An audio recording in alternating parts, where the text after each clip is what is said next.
आप सभी को नमस्कार। संस्कृत गुरु यूट्यूब चैनल पर हम फिर उपस्थित हैं एक नए वीडियो के साथ, परीक्षा की दृष्टि से एक अत्यंत महत्वपूर्ण बिंदु को समझाने के लिए। तो चलिए, मैं डॉक्टर सुमित कुमार शर्मा आप सभी का इस नए वीडियो में और इस चैनल पर स्वागत और अभिनंदन करता हूं। अभी तक जिन साथियों ने हमारे इस चैनल को सब्सक्राइब नहीं किया है, वो ज़रूर इसको सब्सक्राइब कर लें, जिससे कि आने वाले सभी नए नए वीडियो का नोटिफिकेशन आपको समय समय पर मिलता रहे। यदि वीडियो आपको अच्छा लगे तो आप इसे लाइक ज़रूर करिए। तो आइए आगे बढ़ते हैं। लाइक और इस चैनल को सब्सक्राइब करने के बाद हम आज के वीडियो में चर्चा करेंगे एक महत्वपूर्ण बिंदु पर। चलिए शुरू करते हैं। तो आज का जो हमारा विषय है वो है संधि। संस्कृत भाषा में यदि हम देखते हैं तो संधि समास इस व्याकरण के एक महत्वपूर्ण बिंदु के रूप में इनको जाना जाता है।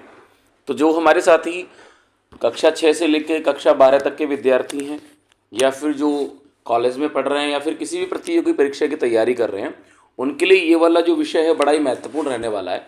इससे पहले भी आपने बहुत सारे वीडियोस देखे होंगे संधि के बारे में, आपने पुस्तकें पढ़ी होंगी, लेकिन यहाँ हम इस वीडियो में जो चर्चा करेंगे वो ये मान के चलिए कि जिन्होंने पहली बार संधि पढ़ने का मन बनाया है उनके लिए बड़ा महत्वपूर्ण रहने वाला है, क्योंकि बिल्कुल एकदम जीरो से हम इसकी शुरुआत कर रहे हैं।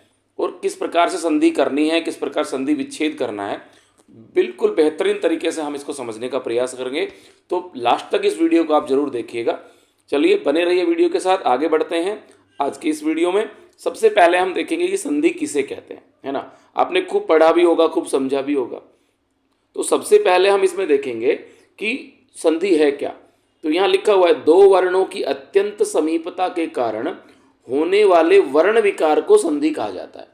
जो वर्ण हैं आपस में जो मिल रहे हैं, जैसे यहाँ जो आप देख पा रहे होंगे, ये जो दो वर्ण हैं हमारे, इन दोनों वर्णों के मिलने के बाद जो परिवर्तन हुआ है ना, ये परिवर्तन जिसे आप देख पा रहे हैं, जिसकी हम बात कर रहे हैं, ये जो परिवर्तन है इसको हम संधि कहते हैं। तो इस बात को आप बिल्कुल समझ लें कि संधि किसे कहते हैं, है ना। हम पुनः एक बार देख लेते हैं। दो वर्णों की अत्यंत समीपता के कारण होने वाला वर्ण विकार जो है वो संधि कहा जाता है। ठीक है। यदि आप देखेंगे कि आपको कहीं ना कहीं इस प्रकार का जो हमारे प्रतियोगी साथी हैं, जो प्रतियोगी परीक्षाओं की तैयारी कर रहे हैं, वो जब देखते हैं उनका जो माध्यम होता है वो संस्कृत का ही होता है, तो उनको इस प्रकार का भी प्रश्न मिल सकता है। द्वयोः वर्णयोः अत्यंतम सामीप्यम भवते सति भवितव्यमानस्य विकारः एव संधि इति कथ्यते।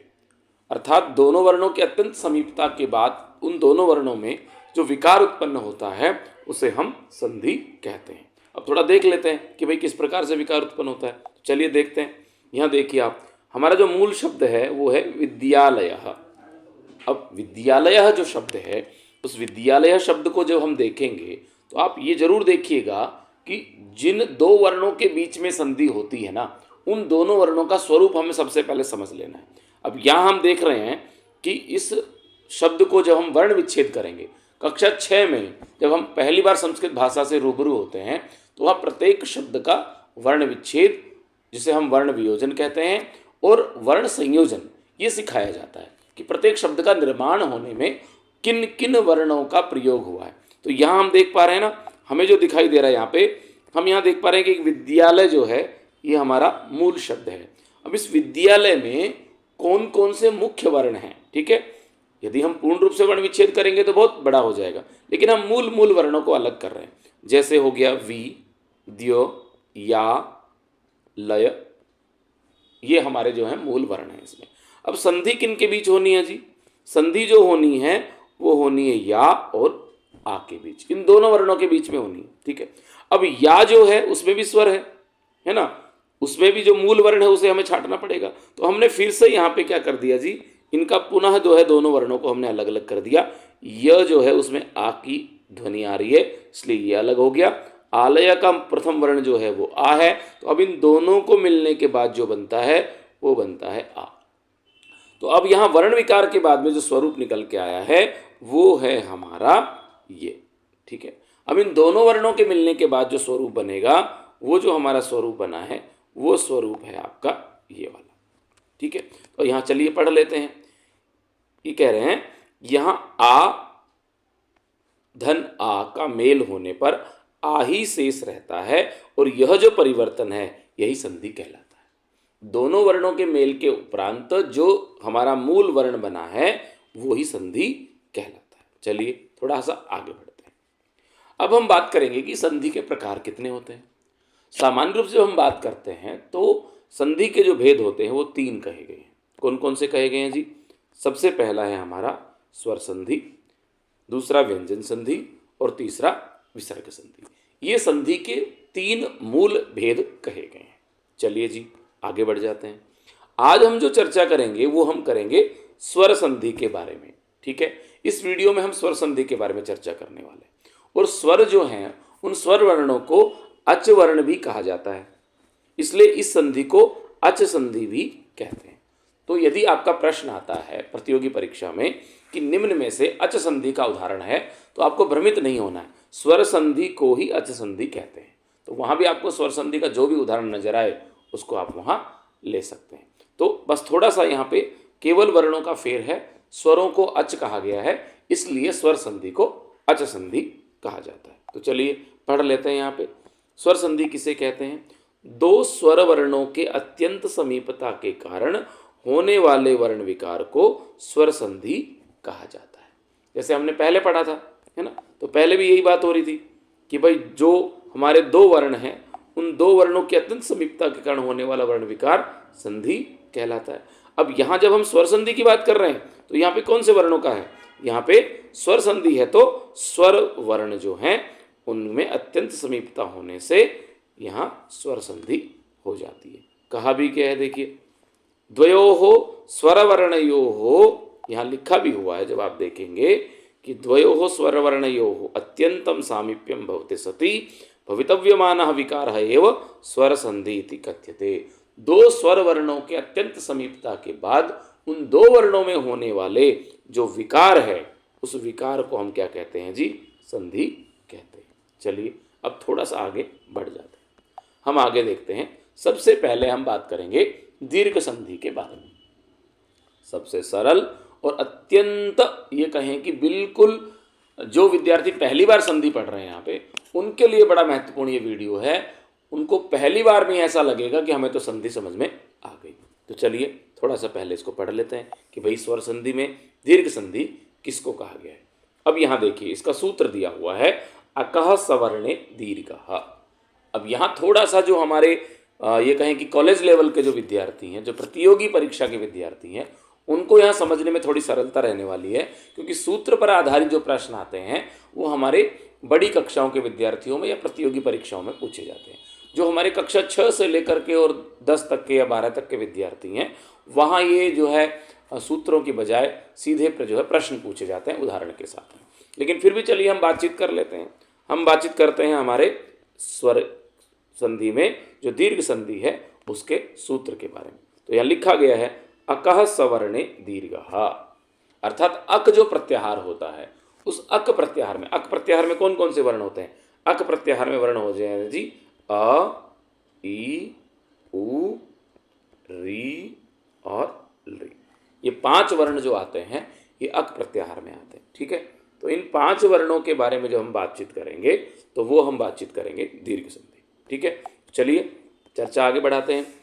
यदि ह्रीश्व या दीर्घ अकार, इकार, उकार, ऋकार आदि स्वरों के बाद पुनः ह्रीश्व या दीर्घ अकार, इकार, उकार या रि स्वर आए तो दोनों मिलकर के क्रमशः आ, ई, उ, री हो जाते हैं।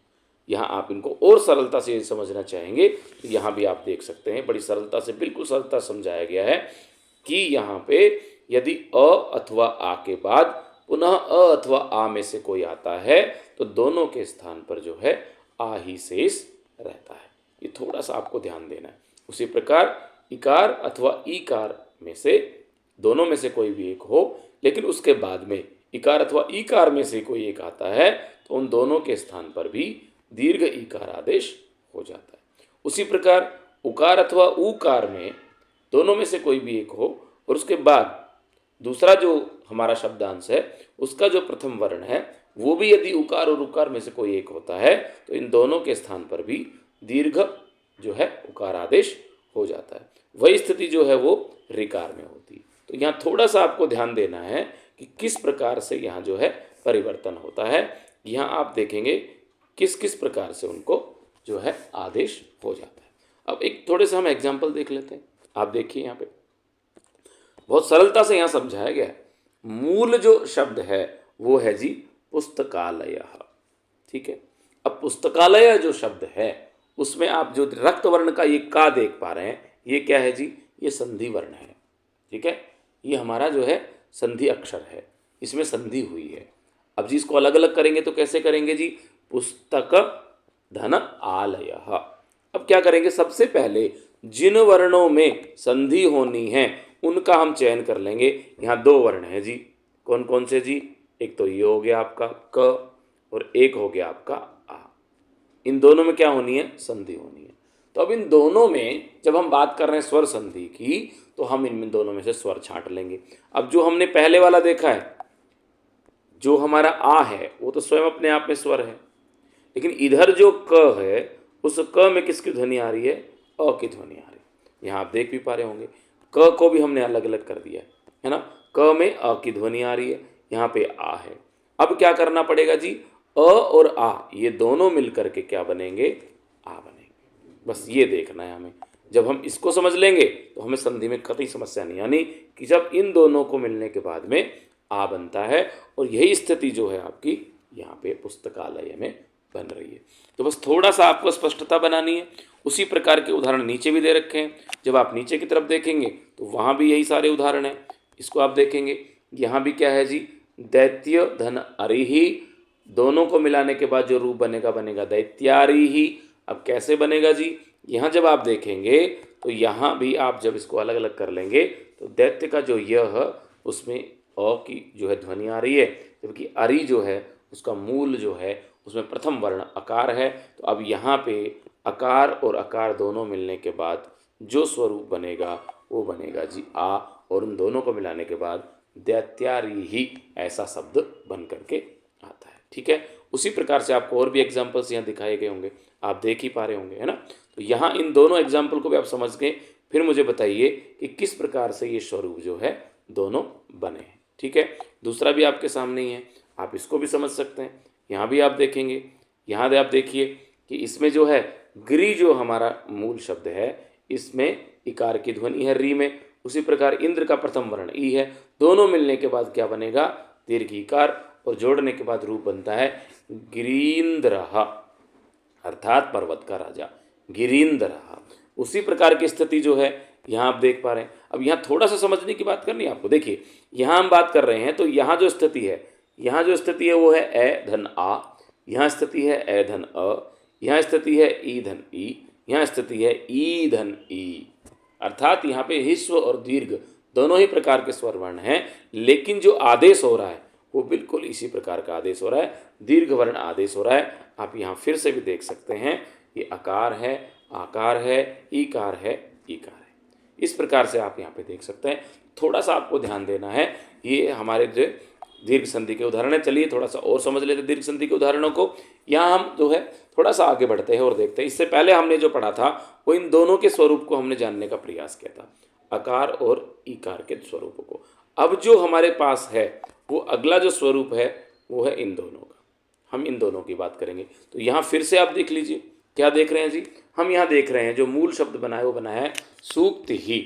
अब जो आपको हरे रंग का वर्ण दिख रहा है ना, वो क्या है जी, वो संधि वर्ण है। यहाँ संधि हुई है। अब यहाँ संधि कैसे हुई है उसको समझने के लिए हमें क्या करना पड़ेगा, जो यहाँ पे जो आपका ये है सु, तो सु किससे मिलके बना है जी, स में उकार की मात्रा है, उससे जो उक्ति है उसमें जो है ये उकार की मात्रा है। तो यहाँ क्या हो गया जी, उकार धन उकार मिलने के बाद में जो है दीर्घ उकार हो गया, और इस प्रकार से यहाँ स्थिति जो बनती है वो बनती है सूक्ति ही। ठीक है, वही स्थिति आप यहाँ देख पा रहे होंगे। यहाँ भी जब आप देख रहे हैं तो वधु जो वर्ण है उसके ध में क्या है जी, दीर्घ उकार की मात्रा है, और उत्सव जो है उसमें ह्रस्व उकार की मात्रा है। लेकिन दोनों को मिलने के बाद क्या बनेगा, दीर्घ उकार बनेगा, और स्वरूप बनता है जी वधूत्सवः। बस ये ध्यान रखना है आपको। आपको सबसे पहले जिन दो वर्णों में संधि होनी है उनमें यदि आप स्वर संधि की बात कर रहे हैं तो दोनों तरफ से आपको स्वर वर्ण जो हैं वो ले लेने हैं, और उन स्वर वर्णों में संधि करने के बाद जो भी परिवर्तन होता है उसको हमें जो है मूल शब्द के निर्माण करते समय लिख देना है, जैसे आप यहाँ देख पा रहे हैं। हम इसको थोड़ा देख लेते हैं। चलिए देखिए, सबसे पहले यहाँ लिखा हुआ है पितृ धन ऋणम। अब क्या है जी, पितृ का हमें क्या देखना है, जो प्लस के निशान के बिल्कुल नज़दीक वाले वर्ण है उनमें संधि होनी है। तो त्रि जो है ना, यहाँ जो आपका त्रि है, इस त्रि में सबसे पहले हम देखेंगे जी त्रि में क्या है। त्रि में त और री दोनों मिलकर के बन रहे। अगला जो है उसमें क्या है जी, री। तो अब स्थिति क्या बनती है, री और री ये दोनों की स्थिति बनती है, और दोनों को जोड़ने के बाद में क्या बनेगा जी, दीर्घ ऋकार बनने वाला है। अब दीर्घ ऋकार की मात्रा किस में आएगी, इसमें आएगी, त में। और जब त में आएगी तो यहाँ पर जो स्वरूप बनेगा इस प्रकार से बनेगा, पितृणम, इस प्रकार से बनेगा, क्योंकि वो दीर्घ जो है उसको ऋकार आदेश हो जाएगा। और वही स्थिति जो है यहाँ पे आप मातृ ऋणम में देख पा रहे होंगे। आप फिर से स्वयं करिए इसको, किस प्रकार से हम करेंगे। मातृ का जो त्रि है उसमें कौन सा स्वर है, आगे ऋणम में कौन सा स्वर है, दोनों को मिलने के बाद से ये क्यों बना, ये सब आप थोड़ा सा प्रयास करिए। और हम आगे बढ़ते हैं इस वीडियो में अगली संधि के बारे में। तो आपने अभी हमने समझा दीर्घ संधि क्या है, कैसे उसके उदाहरण है, किस प्रकार से दीर्घ संधि होती है, वो हमने समझा। अब हम बात करते हैं दूसरा भाग जो है इसका, वो है गुण संधि। अब गुण संधि कहाँ होती है, गुण संधि किसे कहते हैं, गुण संधि की पहचान क्या है, वो जब हम पढ़ेंगे तो चलिए हम शुरू करते हैं यहाँ से समझने का। इसका जो सूत्र है वो है आद गुण। ठीक है, सूत्र क्या है, आद गुण। अब पढ़ लेते हैं जी। नियम क्या कहता है, यदि अ अथवा आ के बाद इकार अथवा ईकार, उकार अथवा ऊकार, ऋकार अथवा ऋ आए तो दोनों मिलकर, यहाँ थोड़ा सा आपको ध्यान देना है, यहाँ भी दोनों वर्ण मिल जाएंगे। क्या होना है जी, क्रमशः। क्रमशः से मतलब होता है कि यदि अकार अथवा आकार के बाद इकार आए, क्या आए जी, इकार, ये आए तो ए आदेश, ये आए तो ओ आदेश, ये आए तो ये आदेश, और ये आए तो ये आदेश। ये स्थिति यहाँ इन्होंने बताई है। चलिए फिर से एक बार देख लेते हैं। ये जो कह रहे हैं वो कह रहे हैं जी, यदि अकार अथवा आकार के बाद इकार अथवा ईकार आती है तो दोनों के स्थान पे क्या हो जाएगा, ए आदेश हो जाएगा। वो कह रहे हैं जी, यदि मान लीजिए अकार अथवा आकार के बाद में उकार अथवा उकार आता है तो ओ आदेश हो जाएगा। यदि इस स्थिति में ऋकार आता है तो अर आदेश हो जाएगा, और यदि इसी स्थिति में वहाँ पे लृ आता है तो अल आदेश हो जाएगा। इस प्रकार से आप इसको समझेंगे कि यदि अकार अथवा आकार के बाद इकार अथवा ईकार आता है तो ए आदेश, उकार अथवा ऊकार आता है तो ओ आदेश, यदि ऋकार आता है तो अर, और यदि ऋकार आता है तो अल आदेश हो जाएगा। इसको थोड़ा सा समझने के लिए हमने यहाँ भी समझाया है, आप यहाँ भी इसको देख सकते हैं जी। अकार अथवा, यहाँ पे आप देखिए, अकार अथवा आकार के बाद यदि ये स्थिति होती है तो आदेश ये होगा। यदि इस स्थिति में ये आदेश होता है, इस स्थिति में ये, और इस स्थिति में ये आदेश होता है। तो इस प्रकार से आप समझ सकते हैं कि यदि अकार अथवा आकार के बाद में ह्रस्व इकार अथवा ईकार आता है तो निश्चित रूप से यहाँ पर जो है उनके स्थान पर क्या आदेश हो जाएगा, ए आदेश हो जाएगा। यदि अकार अथवा आकार के बाद उकार अथवा उकार आता है तो ओ आदेश, अकार अथवा आकार के बाद ऋकार अथवा ऋकार आता है तो अर आदेश, अकार अथवा आकार के बाद लृ आता है तो अल आदेश, दोनों के स्थान पे हो जाएगा। इस बात को थोड़ा सा ध्यान देना है कि दोनों मिल कर के होते हैं, अलग अलग नहीं होता है, यहाँ पे आदेश होता है। ठीक है, चलिए जी आगे हम एकादेश हो जाता है, जिसको हम एकादेश शब्द का प्रयोग जो यहाँ पे कर रहे हैं ना, आप देख पा रहे होंगे यहाँ पे हमने एकादेश शब्द का प्रयोग किया है। एकादेश से मतलब दोनों मिलकर के एक आदेश हो जाता है। तो चलिए हम आगे बढ़ते हैं, समझते हैं किस प्रकार से आदेश होते हैं। चलिए जी अब यहाँ हम देखने का प्रयास करते हैं। देखिए अब यहाँ मूल जो शब्द है वो है जी उपेंद्र, है ना, ये आप देख ही पा रहे होंगे। क्या है जी, मूल जो शब्द है वो है उपेंद्र। ठीक है, अब उपेंद्र में क्या है, सबसे पहले हम उसको समझेंगे। उप धन इंद्र। अब उप में क्या है जी, सबसे पहले मैंने आपको बताया था कि जो प्लस के निशान के दाएं और बाएं वर्ण हैं उन्हीं में संधि होती है, उससे बाद वालों में संधि नहीं होती है, वो ज्यों के त्यों लिखे जाते हैं। तो यहाँ भी हम क्या करेंगे, उप जो है उसका प हम लेंगे, प में किसकी ध्वनि है, अ की, उसके बाद इंद्र में ई है। अब हमें देखना पड़ेगा जी, यहाँ हमने जो पढ़ा था वो ये पढ़ा था कि यदि ये स्थिति होती है तो क्या आदेश हो जाएगा, ए आदेश हो जाएगा। आ के बाद ई में से कोई आए, यहाँ भी आ रहा है, यहाँ पे जो है ए अथवा अ के बाद में ये ई आ रही है, तो इस कारण से जो आदेश होना है वो होना है जी ये। ठीक है, तो अब दोनों को मिलाने के बाद जो स्वरूप बना वो बन गया उपेंद्र। ठीक है, उसी प्रकार से हम अगला देख रहे हैं जी यहाँ पे। तो अगला जब हम देख रहे हैं तो उसी प्रकार का उदाहरण आपके सामने है। यहाँ भी आप देख सकते हैं कि किस प्रकार से जो महाधन ईस है उसमें भी जो हा है उसमें आ की ध्वनि है, उसके बाद दीर्घ ईकार है, और दोनों के स्थान पे जो आदेश हो रहा है वो भी हो रहा है ए। ठीक है, तो यहाँ बन गया महेशः, महाधन ईशः महेशः।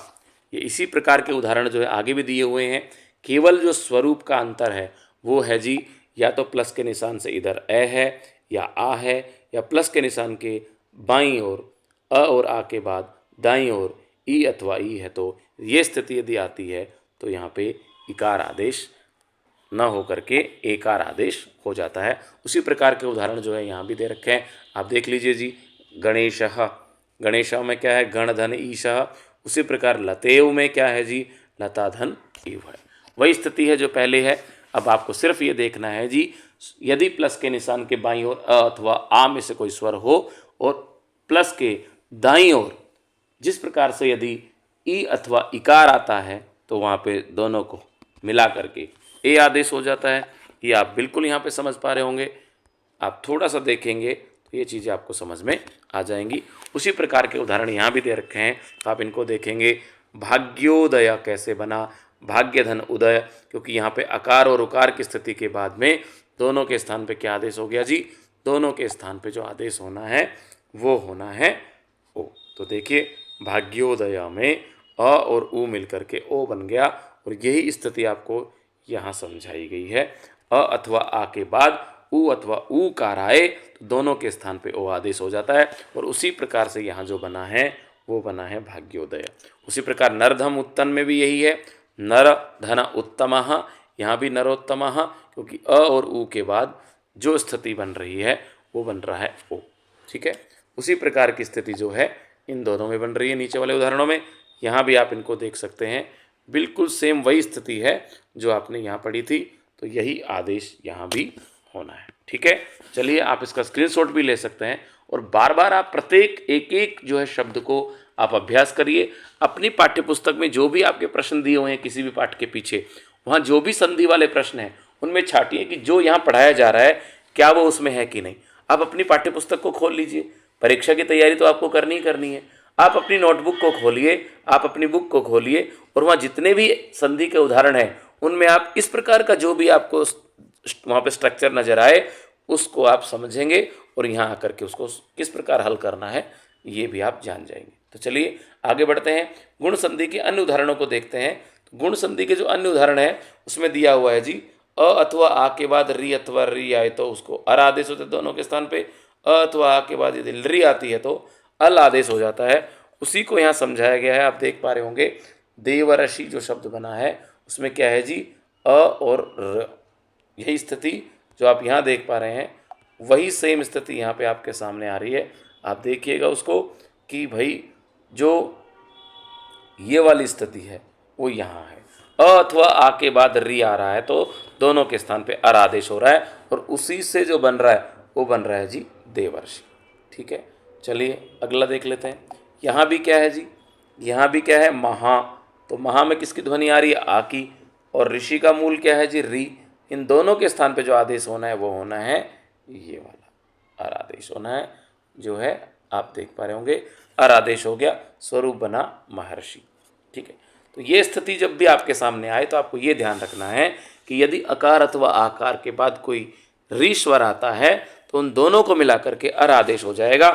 तो यहाँ आप देख पा रहे हैं, यहाँ पे जो है देवर्षि बन गया और यहाँ पे महर्षि बन गया। उसी प्रकार की स्थिति जब आप यहाँ देख पा रहे हैं, ये जो बनता है अ अथवा आ के बाद में जो लृ आए तो उसको अल आदेश हो जाता है, ये यहाँ भी दिखाया गया है।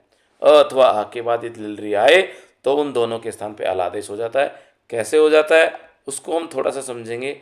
देखिए यहाँ पे ये जो लिखा हुआ है तवलकार, ठीक है। अब तवलकार जो है सो मूल शब्द क्या है जी, मूल है तव और लृकार।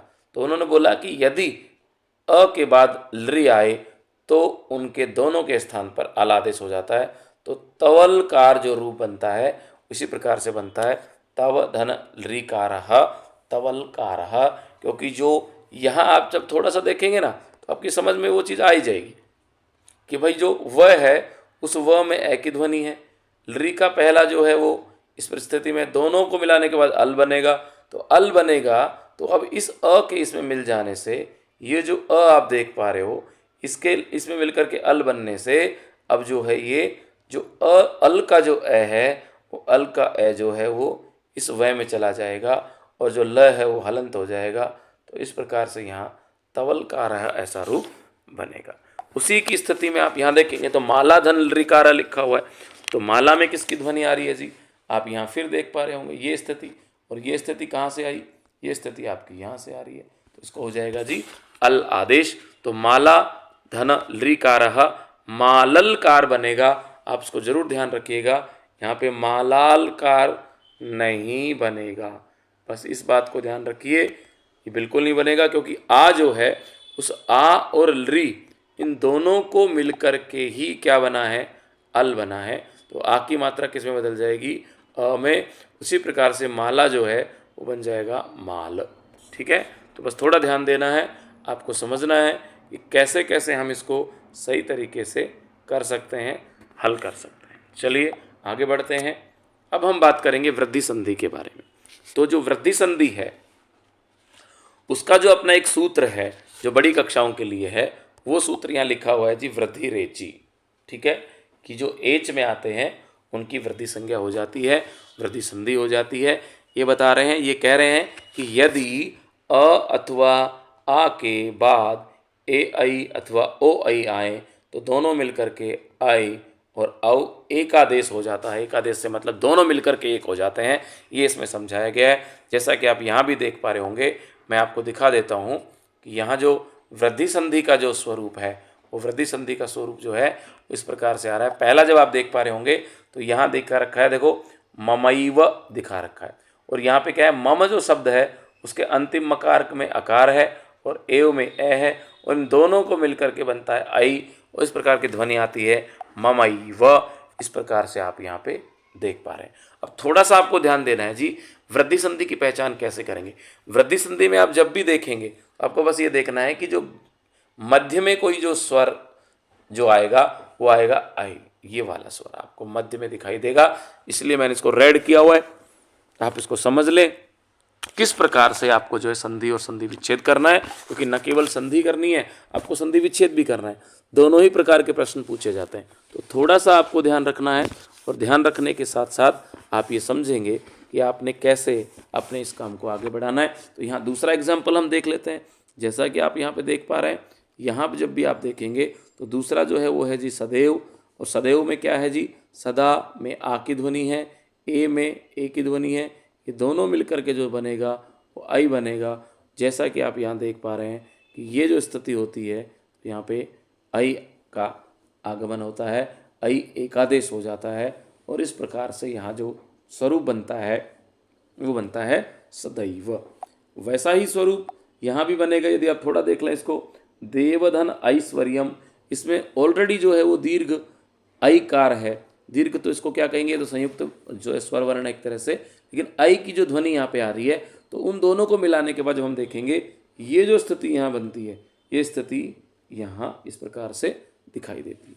तो यहाँ पे चले आप यहाँ देखें, भले यहाँ पे आकार है या भले यहाँ पे आकार है, यहाँ पे आई है, यहाँ पे आई है, दोनों के स्थान पे भी आई का ही आगमन हुआ है, आई ही आदेश हुआ है। तो चलिए आगे बढ़ते हैं, वृद्धि संधि के अन्य उदाहरणों को देख लेते हैं हम। अब इसमें दूसरी उस स्थिति को देखेंगे जो यहाँ दिखाई गई है, ये वाली जो स्थिति है ये यहाँ दिखाई गई है। बता रहे हैं जल धन ओघः जलोगः, जल के ल में अ की है, ओघ में ओ है, दोनों मिलकर के भी औ आदेश होता है।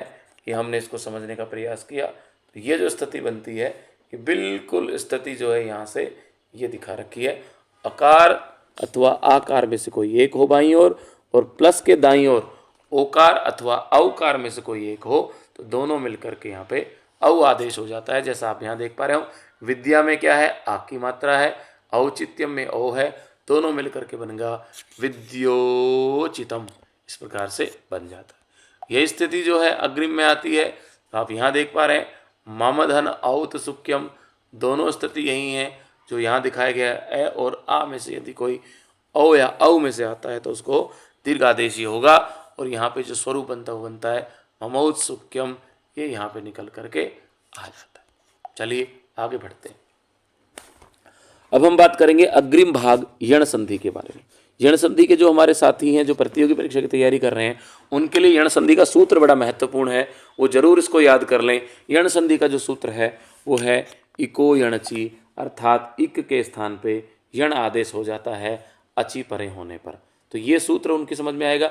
छोटे बच्चों को केवल यहाँ पे इस हिंदी वाले सूत्र को समझना है। लिखा है, यदि इकार उकार ऋकार अथवा ऋ के बाद भिन्न स्वर आए तो इन इकार उकार ऋकार और ऋकार के स्थान पर क्रमशः य व र और ल आदेश हो जाता है।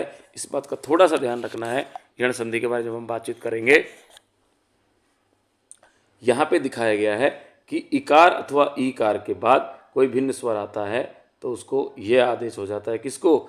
इकार को। बस ये ध्यान देना, इनको जो है आदेश हो जाता है। जैसा कि हम यहाँ पे देख पा रहे हैं एग्जाम्पल में, आप जब इसको देखेंगे तो यहाँ आप पहला मैं आपको एग्जाम्पल दिखा दूँ, लिखा हुआ यदि धन अपि। अब यदि में क्या करना है जी, प्लस के आसपास जो स्वर है, जैसे यहाँ पे दी और यहाँ पे अ, तो द में जब हम ई की मात्रा को बाहर निकालेंगे और अपि में पूर्व वर्ण ले लेंगे अकार, इन दोनों को जो हम लिखेंगे तो यहाँ पे जो इकार और इकार के बाद में जो है ई को यह आदेश हो जाएगा। जैसा कि यहाँ भी दिखा रखा है कि इकार अथवा ईकार के बाद कोई भिन्न स्वर आता है तो इकार अथवा ईकार के स्थान पे यह आदेश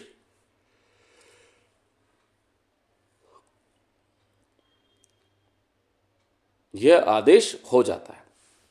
उसी स्थिति में यदि हम अगला इसमें उदाहरण देखें तो जो हमारा अग्रिम उदाहरण है वो हमारा अग्रिम उदाहरण ये है, नदी में दीर्घ ईकार की मात्रा है, आगे आ है, लेकिन दोनों की जो स्थिति है वो स्थिति जो बन रही है वो बन रही है ये वाली स्थिति, क्योंकि यहाँ पे भी इकार के बाद आकार आ रहा है, या ये कह दें कि भिन्न स्वर आ रहा है, तो यहाँ पे जो है ईकार के स्थान पर भी यकार आदेश हो गया। तो ये थोड़ा सा ध्यान देने की बात है कि भले यहाँ पे जो है ह्रस्व इकार हो, इसको आप छोटी ई कहते हैं, और दीर्घ इकार जिसको हम ग्रामीण भाषा में बड़ी ई कहते हैं, लेकिन यदि इनका शुद्ध उच्चारण है तो शुद्ध उच्चारण है ह्रस्व इकार और दीर्घ इकार। दोनों ही स्थितियों में इन दोनों को जो आदेश हो रहा है वो हो रहा है य। बस इस बात का आपको ध्यान रखना है, यहाँ पे भी यह आदेश और यहाँ भी यह आदेश। चलिए आगे बढ़ते हैं। अब हम देखते हैं अपना अग्रिम स्वरूप, वो जो आ रहा है वो आ रहा है जी, उकार अथवा ऊकार के बाद यदि भिन्न स्वर आता है तो फिर उसके स्थान पे वकार आदेश हो जाता है। ऐसा बताया भी गया है। अनु जो है उसमें उकार की ध्वनि है, ईषणम आगे है दाएं और बाएं, दोनों को मिलाने के बाद जो स्वरूप बनता है वह। तो ये जो स्वरूप बना वो बन गया अन्वेषणम। उसी प्रकार का अन्य जो स्वरूप है एक और, वो भी आप यहाँ पे देख पा रहे होंगे, वो भी दिखाया गया है, वधु आगमनम। तो वधु में क्या है जी, बड़े ऊ की मात्रा है, आगमनम में आ है, लेकिन दोनों जो है अपने यहाँ पे जब ध्यान देंगे तो यहाँ पे स्वरूप जो बनने करके आएगा वो आएगा ये वाला वकार आदेश और बन जाएगा वध्वागमनम।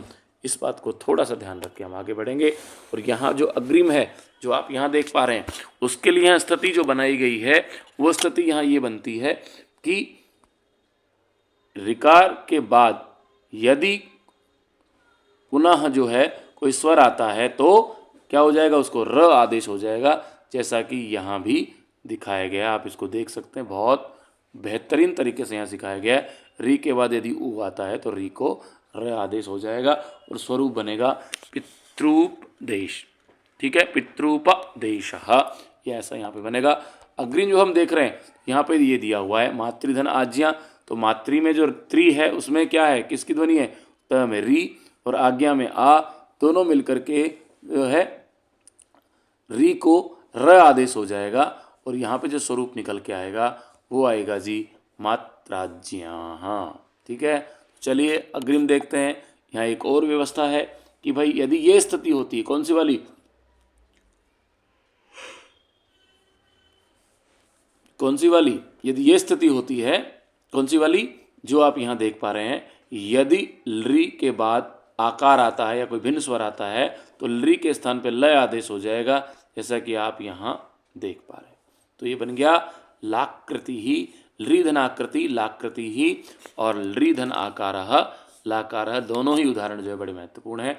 अब हम बात करेंगे अग्रिम भाग अयादि संधि के बारे में, जिसका यदि हम सूत्र की बात करें बड़ी कक्षाओं के छात्रों के लिए तो वो है एचो आय आव आय आवह।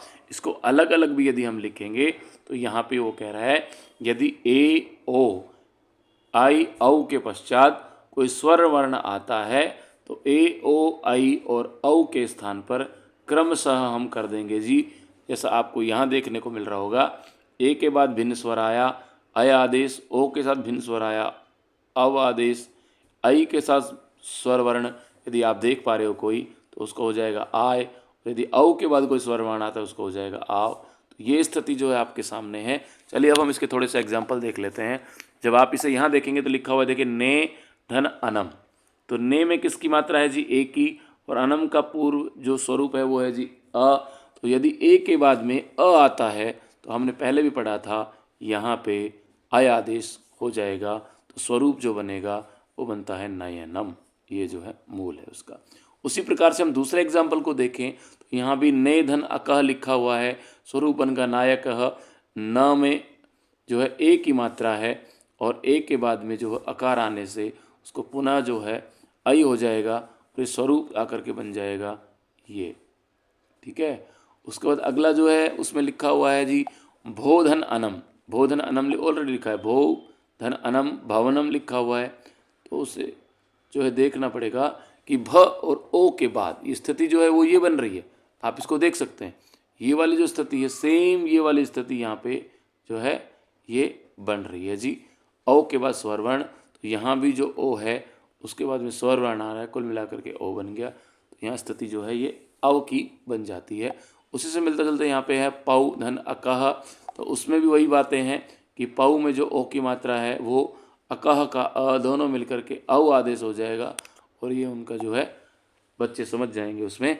तो चलिए आगे बढ़ते हैं। अयादि संधि के अन्य उदाहरणों को देखने के लिए हम और भी पुस्तकों को देख सकते हैं। अब अंतिम जो है पररूप संधि के बारे में चर्चा करेंगे, क्योंकि ये जो आपका है ना, ये जो पररूप संधि जो है ये वृद्धि संधि का ही एक अपवाद कहा जाता है, क्योंकि इसमें सबसे पहली बात जो है प्रथम जो आपका शब्दांश होता है वो उपसर्ग होता है, यहाँ भी है और यहाँ भी है, और जब उपसर्ग के बाद में पुनः जो है ए अथवा ओ आता है तो वो जो के तो रहते हैं, उनमें कोई परिवर्तन नहीं आता। इससे पहले वाला जब हमने देखा है उसमें परिवर्तन आया है, जैसा आप यहाँ देख पा रहे होंगे कि यहाँ जो है यहाँ परिवर्तन है, अयादि संधि में परिवर्तन है, यहाँ परिवर्तन, यहाँ परिवर्तन, यहाँ परिवर्तन, लेकिन इससे अग्रिम वाले में कहीं परिवर्तन नहीं है। जैसा कि आप यहाँ देख पा रहे हैं प्रधन एजते, तो यहाँ पे अ में ए होने के बाद भी यहाँ पे आई नहीं हुआ, जो आई होता है वो बिल्कुल नहीं हुआ, प्रेजते बन गया है। अग्रिम जो है वहाँ पे भी लिखा हुआ है जी उपधन औषति उपौषति, तो यहाँ भी जो उप का प है उसमें अ की मात्रा है, ओ में है, दोनों मिलकर के क्या बनेगा ओ, तो रूप बनेगा उपौषति। ठीक है, चलिए अब कुछ हम एग्जाम्पल देख लेते हैं, कुछ अभ्यास देख लेते हैं जो आपकी पाठ्यपुस्तक से हैं। आप इनका स्क्रीनशॉट ले सकते हैं और इनको जब आप लिखेंगे ना तो यहाँ थोड़ा सा आपको समझने का प्रयास करना पड़ेगा। यहाँ हम जब इसको लिखेंगे तो ये हमारा बनेगा सन्निधीय, यहाँ पे जो है इस त को जो है क्या हो जाएगा, इस त को न आदेश हो जाएगा। इन दोनों को जब हम अलग अलग करेंगे तो यहाँ भी हो जाएगा न अस्ति उद्यम समः, तो इस प्रकार से यहाँ भी क्या है यण संधि। आपको थोड़ा सा उसको देखना पड़ेगा, बीच में ये स्थिति आती है कि भाई जो जहाँ भी यण संधि होगी ना वहाँ पे बीच में यकार जरूर मिलेगा, और यकार जो मिल रहा है तो ध्यान देना पड़ेगा आपको। यहाँ जण संधि है, य व र ल, ये 4 वर्ण आदेश होते हैं। तो यदि बीच में यकार दिख रहा है तो उस यकार से पूर्व वाले वर्ण में क्या जोड़ दो जी, इकार अथवा दीर्घ इकार जोड़ दो। जोड़ने के बाद यदि वो स्वरूप शुद्ध बनता है तो उसमें उसी की मात्रा है। और यदि मान लीजिए किसी के बाद में व आता है, इसका मतलब उसमें उ अथवा उ को जोड़ देना है। यदि कहीं पर र आ रहा है, इसका मतलब वहाँ पे जो है री को जोड़ देना है। और यदि कहीं जगह पर ल आ रहा है, इसका मतलब वहाँ पे री को जोड़ देना है। ये थोड़ा सा आपको ध्यान देना है। आप यहाँ जब इनको देखेंगे तो आप स्वयं संधि जो है इसमें करेंगे तो आप स्वयं इसमें समझ जाएंगे। आप इसका स्क्रीनशॉट ले लें और आप स्वयं जो है संधि विच्छेद का अभ्यास करिए। ये सारे के सारे आप ही के पाठ के पीछे दिए गए अभ्यास प्रश्नों के प्रश्न हैं। आप यहाँ अभ्यास करिए, स्क्रीनशॉट लीजिए और मुझे कमेंट बॉक्स में लिख करके बताइए। यदि कहीं भी दिक्कत होती है तो मैं उसको ठीक करूँगा, शुद्ध करूँगा। आप मुझे कॉल भी कर सकते हैं। कॉल के लिए आप संपर्क कर सकते हैं। मैं आपको अपना मोबाइल नंबर यहाँ पे ज़रूर उपलब्ध कराऊँगा। आप ज़रूर उसमें मोबाइल नंबर का लाभ उठाइए। आप मुझे कॉल करिए, आप मुझे ईमेल भी कर सकते हैं, ठीक है। आप पूछ सकते हैं मुझसे, यदि कोई प्रश्न भी पूछना चाहते हैं तो दोनों ही जो है आपको यहाँ पे नज़र आएंगे। आपको स्क्रीन पे बिल्कुल मोबाइल नंबर और ईमेल आईडी दोनों ही आपको दिखाई देंगी। आप देख भी पा रहे होंगे, ईमेल आईडी भी यहाँ पे है, मोबाइल नंबर भी यहाँ पे है। मोबाइल नंबर जो है वो है 8233761882। व्हाट्सअप नंबर है 9649171017। और ईमेल आईडी जो यहाँ पे दे रखी है dr.sumit@02@gmail.com। इनका लाभ उठा करके आप मुझसे ज़रूर संपर्क में रहें। स्क्रीनशॉट ले लें आप। स्क्रीनशॉट लेने के बाद जितने भी यहाँ पे आपको ये उदाहरण दिखाई दे रहे हैं, आप इनका संधि और संधि विच्छेद जरूर करें। जो समझ में नहीं आए उसके लिए आप मुझे संपर्क करें, मुझे बताएं। एक और यहाँ भी आप इनका स्क्रीनशॉट ले सकते हैं। यहाँ भी बहुत सारे एग्जाम्पल्स हैं। वो सारे के सारे एग्जाम्पल जो हैं आप ही की पाठ्यपुस्तक के प्रश्न हैं। आप यहाँ ज़रूर अभ्यास करें। इनमें से कुछ प्रश्न आपकी वार्षिक परीक्षा में आपको देखने को मिल सकते हैं। जो साथी प्रतियोगी परीक्षा की तैयारी कर रहे हैं वो ज़रूर इन सारे ही शब्दों को संधि विच्छेद और संधि करके देखें। जहाँ आपको परेशानी हो वहाँ इससे पूर्व बताए गए mobile number, email ID, WhatsApp इत्यादि पे आप मुझसे संपर्क कर सकते हैं। हमारा संस्कृत गुरु यूट्यूब चैनल जो है इंस्टाग्राम पे भी है, हमारा व्हाट्सअप चैनल भी है और यूट्यूब चैनल तो है ही। तो ठीक है, आप इस प्रकार से तैयारी करते रहिए।